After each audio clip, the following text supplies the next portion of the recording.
Você que conseguiu encontrar esse vídeo ou simplesmente foi indicado a você, parabéns, pois nesse vídeo eu irei fazer uma gameplay um pouco diferente. De um jogo chamado Perguntados. O jogo consiste em você girar a roleta aqui e escolher o tema da pergunta, história, ciência, artes e entre outros. Cada vídeo terá 4 ou mais perguntas que eu tenho que acertar, mas tem um porém, eu terei que explicar o porquê da minha resposta e também ir atrás da informação daquela pergunta. Basicamente eu não vou poder só acertar, mas também estudar e explicar a vocês. Aviso. As explicações são para esclarecer brevemente e não para aprofundar sobre o assunto. Primeira pergunta é: qual o nome desse muro e onde se localiza? Bom, essa pergunta eu chutei, confesso, mas acertei, então tá valendo como ponto. Agora, explicando o que é o Muro das Lamentações, precisamos primeiro entender sobre o Templo de Jerusalém, que, como o próprio nome diz, fica em Jerusalém, Israel. A história do templo começa desde Abraão, depois o rei Davi, e finalmente a Salomão, que foi quem de fato construiu o templo no Monte Moriá. Mas algum tempo depois esse templo foi destruído e saqueado pelos babilônios à ordem do líder Nabucodonosor. Depois desse triste ocorrido, vários reis passaram e participaram da restauração dele.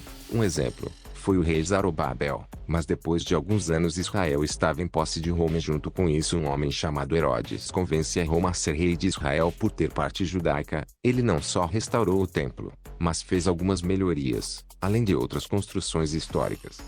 Mas infelizmente, como nem tudo é flores, a Roma invade o templo e destrói onde até hoje existe vestígios desse ataque, que se localiza no templo. A boa notícia era que o templo era grande, então os romanos não conseguiram destruir tudo, e por isso podemos visitar o templo hoje em dia.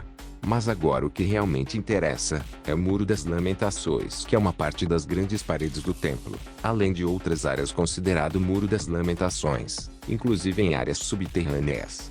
Então a resposta é em Muro das Lamentações, Israel.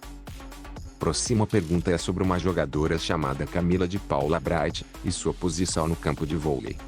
Ela é uma jogadora da seleção brasileira de vôlei e também joga no time de Osasco.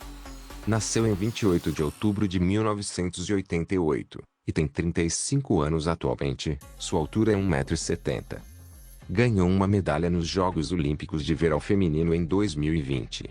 Ela joga na posição de libero, que seria a função que substitui o central quando vai para o fundo da quadra, e ajuda na defesa do adversário na hora dele sacar. Então a resposta é libero.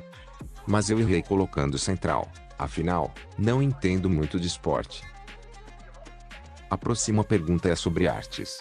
De quem é a obra de arte mais cara do mundo? Já respondendo essa questão, Leonardo da Vinci ganha essa briga, pois ele produziu várias obras. São elas: Mona Lisa, O Homem Vitruviano, A Última Ceia, e a obra mais cara do mundo, O Salvador Mundi, que está estimada em 450 milhões de dólares, que o equivalente a 2,250 bilhões de reais.